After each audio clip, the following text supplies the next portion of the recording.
Chapter 11. Daenerys. Daenerys Targaryen wed Khal Drogo with fear and barbaric splendor in a field beyond the walls of Pentos, for the Dothraki believed that all things of importance in a man's life must be done beneath the open sky. Drogo had called his Khalasar to attend him, and they had come, 40,000 Dothraki warriors and uncounted numbers of women, children, and slaves. Outside the city walls they camped with their vast herds, raising palaces of woven grass, eating everything in sight, and making the good folk of Pentos more anxious with every passing day. "My fellow magisters have doubled the size of the city guard," Illyrio told them over platters of honey duck and orange snap peppers one night at the manse that had been Drogo's. The Khal had joined his Khalasar, his estate given over to Daenerys and her brother until the wedding. "Best we get Princess Daenerys wedded quickly, before they hand half the wealth of Pentos away to sellswords and bravos," Ser Jorah Mormont jested. The exile had offered her brother his sword the night Dany had been sold to Khal Drogo. Viserys had accepted eagerly. Mormont had been their constant companion ever since. Magister Illyrio laughed lightly through his forked beard, but Viserys did not so much as smile. "He can have her tomorrow if he likes," her brother said. He glanced over at Dany, and she lowered her eyes. "So long as he pays the price." Illyrio waved a languid hand in the air, rings glittering on his fat fingers. "I have told you all is settled. Trust me. The Khal has promised you a crown, and you shall have it." "Yes, but when?" "When the Khal chooses," Illyrio said. "He will have the girl first, and after they are wed, he must make his procession across the plains and present her to the Dosh Khalin at Vaes Dothrak. After that, perhaps, if the omens favor war." Viserys seethed with impatience. "I piss on Dothraki omens. The usurper sits on my father's throne. How long must I wait?" Illyrio gave a massive shrug. "You have waited most of your life, great king. What is another few months? Another few years?" Ser Jorah, who had traveled as far east as Vaes Dothrak, nodded in agreement. "I counsel you to be patient, your grace. The Dothraki are true to their word, but they do things in their own time. A lesser man may beg a favor from the Khal, but must never presume to berate him." Viserys bristled. "Guard your tongue, Mormont, or I'll have it out. I am no lesser man. I am the rightful lord of the Seven Kingdoms. The dragon does not beg." Ser Jorah lowered his eyes respectfully. Illyrio smiled enigmatically and tore a wing from the duck. Honey and grease ran over his fingers and dripped down into his beard as he nibbled at the tender meat. "There are no more dragons," Dany thought, staring at her brother, though she did not dare say it aloud. Yet that night she dreamt of one. Viserys was hitting her, hurting her. She was naked, clumsy with fear. She ran from him, but her body seemed thick and ungainly. He struck her again. She stumbled and fell. "You woke the dragon!" he screamed as he kicked her. "You woke the dragon! You woke the dragon!" Her thighs were slick with blood. She closed her eyes and whimpered. As if in answer, there was a hideous, ripping sound and the crackling of some great fire. When she looked again, Viserys was gone. Great columns of flame rose all around, and in the midst of them was the dragon. It turned its great head slowly. When its molten eyes found hers, she woke, shaking and covered with a fine sheen of sweat. She had never been so afraid. Until the day of her wedding came at last. The ceremony began at dawn and continued until dusk, An endless day of drinking and feasting and fighting. A mighty earthen ramp had been raised amid the grass palaces, and there Dany was seated beside Khal Drogo, above the seething sea of Dothraki. She had never seen so many people in one place, nor people so strange and frightening. The horse lords might put on rich fabrics and sweet perfumes when they visited the free cities, but out under the open sky they kept the old ways. Men and women alike wore painted leather vests over bare chests, and horsehair leggings cinched by bronze medallion belts, and the warriors greased their long braids with fat from the rendering pits. They gorged themselves on horseflesh roasted with honey and peppers, drank themselves blind on fermented mare's milk and Illyrio's fine wines, and spat jests at each other across the fires, their voices harsh and alien in Dany's ears. Viserys was seated just below her, splendid in a new black wool tunic with a scarlet dragon on the chest. Illyrio and Ser Jorah sat beside him. Theirs was a place of high honor, just below the Khal's own blood riders, but Dany could see the anger in her brother's lilac eyes. He did not like sitting beneath her, and he fumed when the slaves offered each dish first to the Khal and his bride, and served him from the portions they refused. He could do nothing but nurse his resentment, so nurse it he did, his mood growing blacker by the hour at each insult to his person. Dany had never felt so alone as she did, seated in the midst of that vast horde. Her brother had told her to smile, and so she smiled until her face ached and the tears came unbidden to her eyes. She did her best to hide them, knowing how angry Viserys would be if he saw her crying, terrified of how Khal Drogo might react.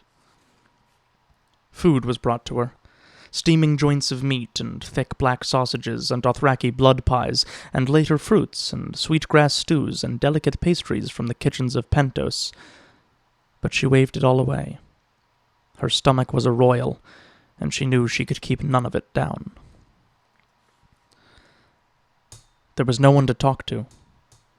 Khal Drogo shouted commands and jests down to his blood riders, and laughed at their replies, but he scarcely glanced at Dany beside him. They had no common language. Dothraki was incomprehensible to her, and the Khal knew only a few words of the bastard Valyrian of the Free Cities, and none at all of the common tongue of the Seven Kingdoms. She would even have welcomed the conversation of Illyrio and her brother, but they were too far below to hear her. So she sat, in her wedding silks, nursing a cup of honeyed wine, afraid to eat, talking silently to herself. "I am blood of the dragon," she told herself. "I am Daenerys Stormborn, princess of Dragonstone, of the blood and seed of Aegon the Conqueror." The sun was only a quarter of the way up the sky when she saw her first man die. Drums were beating as some of the women danced for the Khal. Drogo watched without expression, but his eyes followed their movements, and from time to time he would toss down a bronze medallion for the women to fight over. The warriors were watching too. One of them finally stepped into the circle, grabbed a dancer by the arm, pushed her down to the ground, and mounted her right there, as a stallion mounts a mare. Illyrio had told her that might happen. "The Dothraki mate like the animals in their herds. There is no privacy in a Khalasar, and they do not understand sin or shame as we do." Dany looked away from the coupling, frightened when she realized what was happening, but a second warrior stepped forward, and a third, and soon there was no way to avert her eyes. Then 2 men seized the same woman. She heard a shout, saw a shove, and in the blink of an eye the Arrachs were out, long razor-sharp blades, half sword and half scythe. A dance of death began as the warriors circled and slashed, leaping toward each other, whirling the blades around their heads, shrieking insults at each clash. No one made a move to interfere. It ended as quickly as it began. The Arrachs shivered together faster than Dany could follow.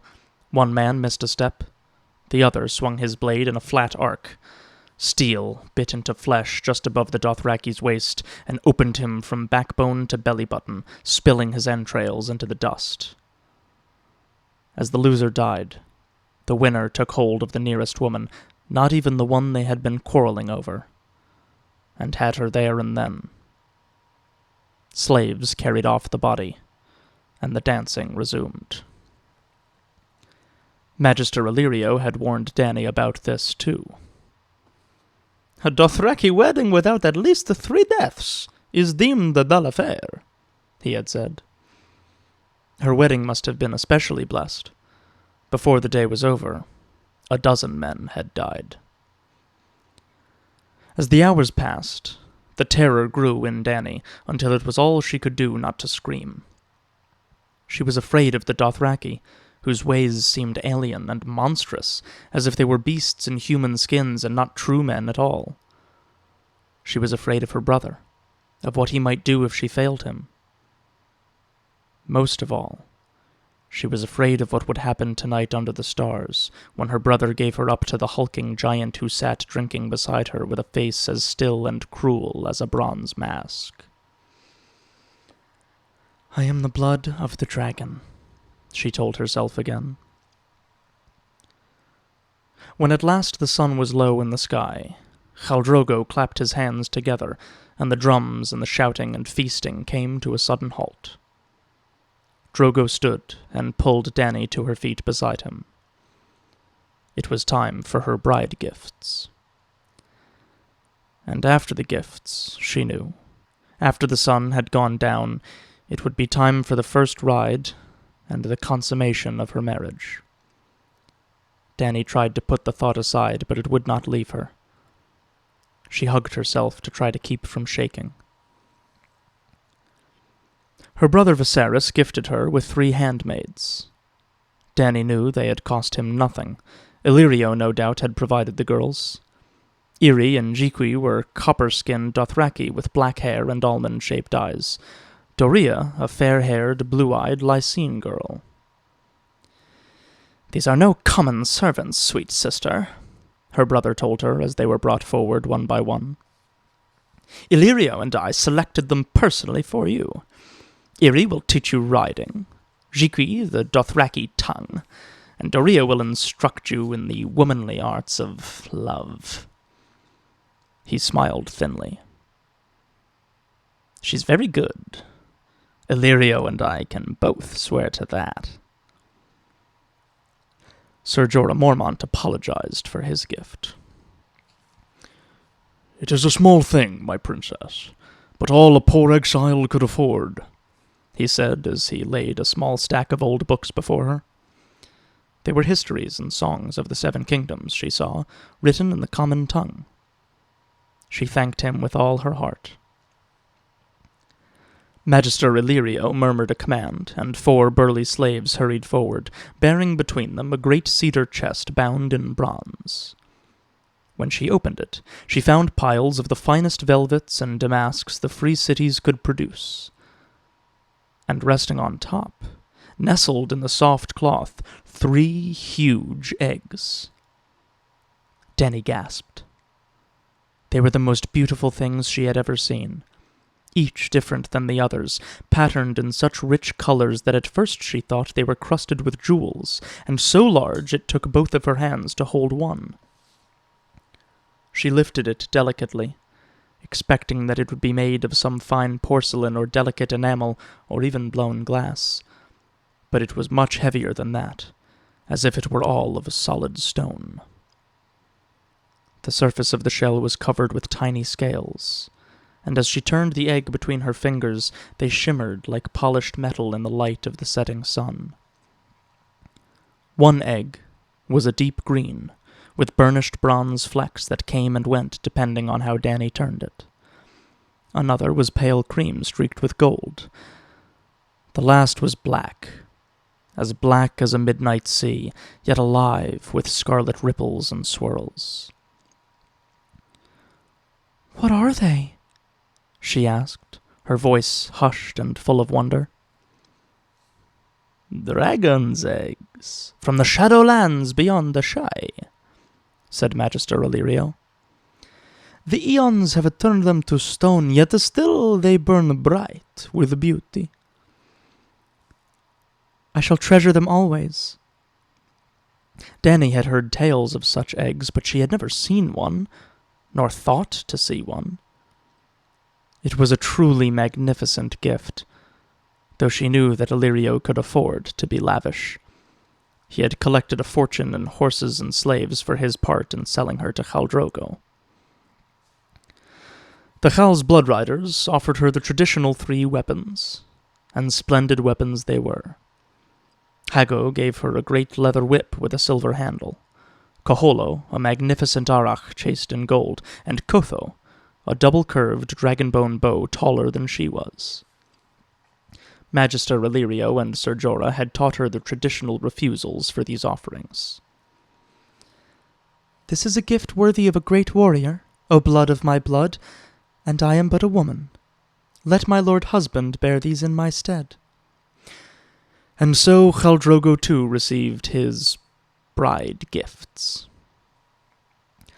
Other gifts she was given in plenty by other Dothraki. Slippers and jewels and silver rings for her hair, medallion belts and painted vests and soft furs, sand silks and jars of scent, needles and feathers and tiny bottles of purple glass, and a gown made from the skin of 1,000 mice. "A handsome gift, Khaleesi," Magister Illyrio said of the last, after he had told her what it was. "Most lucky." The gifts mounted up around her in great piles. More gifts than she could possibly imagine, more gifts than she could want or use. And last of all, Khal Drogo brought forth his own bride gift to her.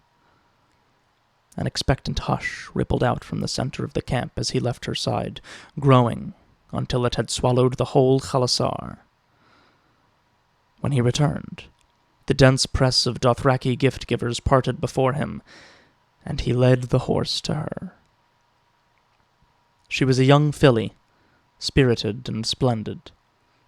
Dany knew just enough about horses to know that this was no ordinary animal. There was something about her that took the breath away.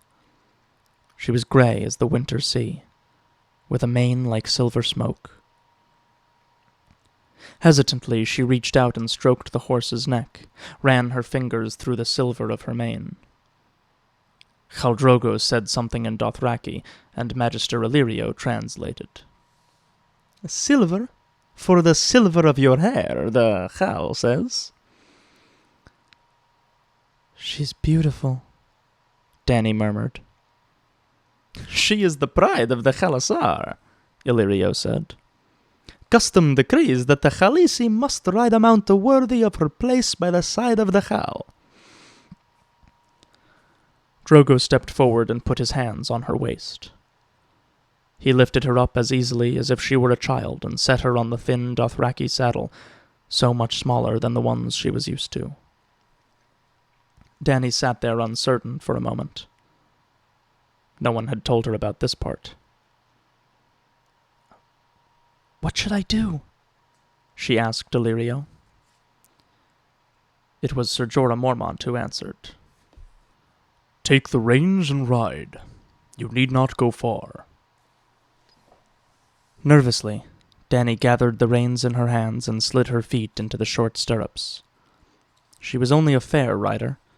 She had spent far more time traveling by ship and wagon and palanquin than by horseback. Praying that she would not fall off and disgrace herself, she gave the filly the lightest and most timid touch with her knees. And for the first time in hours, she forgot to be afraid. Or perhaps it was for the first time ever. The silver-gray filly moved with a smooth and silken gait, and the crowd parted for her, every eye upon them. Dany found herself moving faster than she had intended, yet somehow it was exciting rather than terrifying. The horse broke into a trot, and she smiled. Dothraki scrambled to clear a path. The slightest pressure with her legs, the lightest touch on the reins, and the filly responded. She sent it into a gallop, and now the Dothraki were hooting and laughing and shouting at her as they jumped out of her way. As she turned to ride back, a fire pit loomed ahead, directly in her path. They were hemmed in on either side, with no room to stop. A daring she had never known filled Daenerys then, and she gave the filly her head. The silver horse leapt the flames as if she had wings. When she pulled up before Magister Illyrio, she said, "Tell Khal Drogo that he has given me the wind." The fat Pentoshi stroked his yellow beard as he repeated her words in Dothraki, and Dany saw her new husband smile for the first time. The last sliver of sun vanished behind the high walls of Pentos to the west just then. Dany had lost all track of time. Khal Drogo commanded his blood riders to bring forth his own horse, a lean red stallion. As the Khal was saddling the horse, Viserys slid close to Dany on her silver, dug his fingers into her leg, and said, "Please him, sweet sister, or I swear you will see the dragon wake as it has never woken before." The fear came back to her then, with her brother's words. She felt like a child once more, only 13 and all alone, not ready for what was about to happen to her. They rode out together as the stars came out, leaving the Khalasar and the grass palaces behind. Khal Drogo spoke no word to her, but drove his stallion at a hard trot through the gathering dusk. The tiny silver bells in his long braid rang softly as he rode. "I am the blood of the dragon," she whispered aloud as she followed, trying to keep her courage up.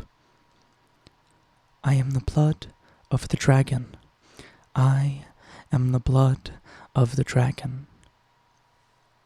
The dragon was never afraid. Afterward, she could not say how far or how long they had ridden, but it was full dark when they stopped at a grassy place beside a small stream. Drogo swung off his horse and lifted her down from hers. She felt as fragile as glass in his hands, her limbs as weak as water. She stood there helpless and trembling in her wedding silks while he secured the horses, and when he turned to look at her, she began to cry. Khal Drogo stared at her tears, his face strangely empty of expression. "No," he said. He lifted his hand and rubbed away the tears roughly with a calloused thumb. "You speak the common tongue," Dany said in wonder. "No," he said again. Perhaps he had only that word, she thought. But it was one word more than she had known he had, and somehow it made her feel a little better. Drogo touched her hair lightly, sliding the silver blonde strands between his fingers and murmuring softly in Dothraki. Dany did not understand the words, yet there was warmth in the tone, a tenderness she had not expected from this man. He put his finger under her chin and lifted her head, so she was looking up into his eyes. Drogo towered over her as he towered over everyone. Taking her lightly under the arms, he lifted her and seated her on a rounded rock beside the stream. Then he sat on the ground facing her, legs crossed beneath him, their faces finally at a height. "No," he said. "Is that the only word you know?" she asked him. Drogo did not reply. His long, heavy braid was coiled in the dirt beside him.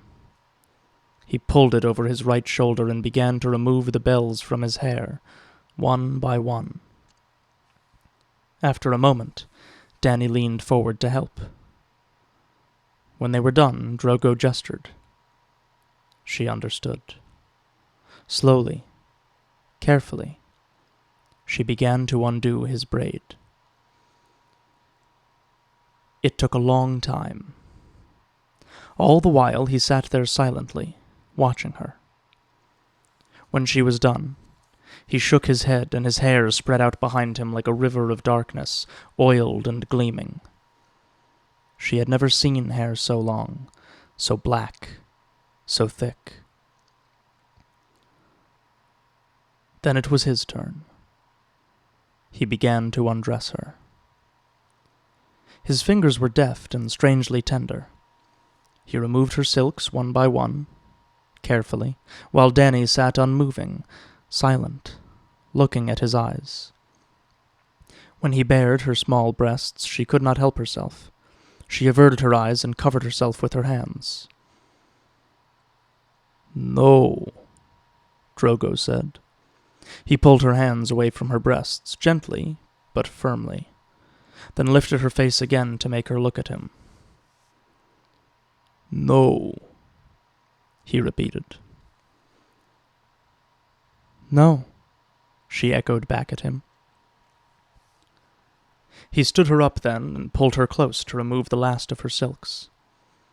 The night air was chilly on her bare skin. She shivered, and gooseflesh covered her arms and legs. She was afraid of what would come next. But for a while nothing happened. Khal Drogo sat with his legs crossed, looking at her, drinking in her body with his eyes. After a while he began to touch her, lightly at first, then harder. She could sense the fierce strength in his hands, but he never hurt her. He held her hand in his own and brushed her fingers, one by one. He ran a hand gently down her leg. He stroked her face, tracing the curve of her ears, running a finger gently around her mouth. He put both hands in her hair and combed it with his fingers. He turned her around, massaged her shoulders, slid a knuckle down the path of her spine. It seemed as if hours passed before his hands finally went to her breasts. He stroked the soft skin underneath until it tingled. He circled her nipples with his thumbs, pinched them between thumb and forefinger, then began to pull at her, very lightly, at first, then more insistently, until her nipples stiffened and began to ache. He stopped then, and drew her down onto his lap. Dany was flushed and breathless, her heart fluttering in her chest. He cupped her face in his huge hands, and she looked into his eyes. "No?" he said, and she knew it was a question. She took his hand and moved it down to the wetness between her thighs. "Yes," she whispered, as she put his finger inside her.